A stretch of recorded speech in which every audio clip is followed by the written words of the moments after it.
പുതിയൊരു വീഡിയോയിലേക്ക് എല്ലാവർക്കും സ്വാഗതം. അപ്പോൾ ഈ ഒരു റോവറിൻ്റെ വിശേഷങ്ങളാണ് ഇന്ന് ഈ വീഡിയോയിലൂടെ നിങ്ങളുമായിട്ട് പങ്കുവയ്ക്കാൻ പോകുന്നത്.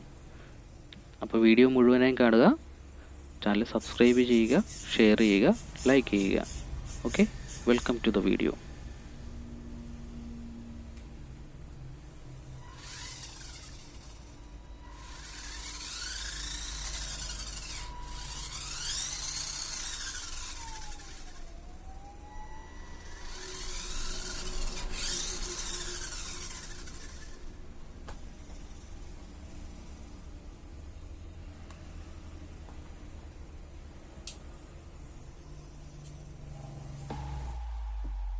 അപ്പോൾ നമ്മുടെ ട്രാൻസ്മിറ്ററിൻ്റെ കവർ ഓപ്പൺ ചെയ്താൽ ഇതായിരിക്കും അകത്തെ വ്യൂ.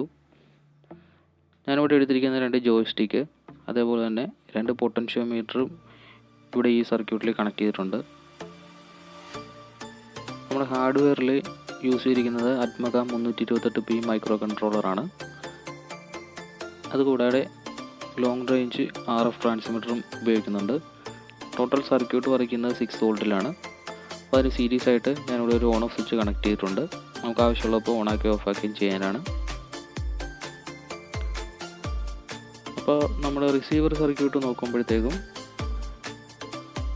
LD293 മോട്ടോർ ഡ്രൈവർ, ഇപ്പോൾ ടെസ്റ്റിനായിട്ട് എടുത്തിരിക്കുന്നത് ആർഡിനോ യൂനോയാണ്. പിന്നെ 2 ഗിയർ മോട്ടോർ യൂസ് ചെയ്യുന്നുണ്ട്. Total circuit voltage 12 വോൾട്ടാണ്. അപ്പോൾ നമ്മുടെ ഹാർഡ്വെയറും സോഫ്റ്റ്വെയറും വർക്കാവുന്നുണ്ടോ എന്ന് ചെക്ക് ചെയ്യാൻ വേണ്ടിയിട്ടാണ് ഇപ്പോൾ ഇവിടെ ഈ സർക്യൂട്ട് ഇങ്ങനെ വയർ ഉപയോഗിച്ച് കണക്ട് ചെയ്തിരിക്കുന്നത്. അപ്പോൾ ഇത് ടെസ്റ്റിംഗ് ഓക്കെ ആണെന്നുണ്ടെങ്കിൽ നമുക്കിത് PCBയിലോട്ട് മാറ്റാവുന്നതാണ്. അപ്പോൾ ഞാനിവിടെ ട്രാൻസ്മിറ്ററും റിസീവറും ഓണാക്കി വെച്ചിരിക്കുകയാണ്. അടുത്തതായിട്ട് നമുക്ക് ട്രാൻസ്മിറ്ററിൻ്റെ വാല്യൂസ് റിസീവറിലോട്ട് സെൻഡ് ആകുന്നുണ്ടോ എന്ന് ചെക്ക് ചെയ്യാം. ഓക്കെ, ഇപ്പോൾ നമ്മൾ ജോയ്സ്റ്റിക്ക് മൂവ് ചെയ്യുന്നതനുസരിച്ചിട്ട് മോട്ടറിൽ റൊട്ടേഷൻ ചെയ്യുന്നത് നമുക്ക് കാണാവുന്നതാണ്. ഇവിടെ ഞാനിവിടെ ഒരു ലോങ് റേഞ്ച് വ്യൂ നിങ്ങളെ കാണിക്കാം. ഇവിടെ നമ്മുടെ ത്രോട്ടിലിൻ്റെ പൊസിഷൻ അനുസരിച്ചിട്ട് മോട്ടറിൻ്റെ റൊട്ടേഷൻ മാറുന്നത് നിങ്ങൾക്ക് കാണാവുന്നതാണ്.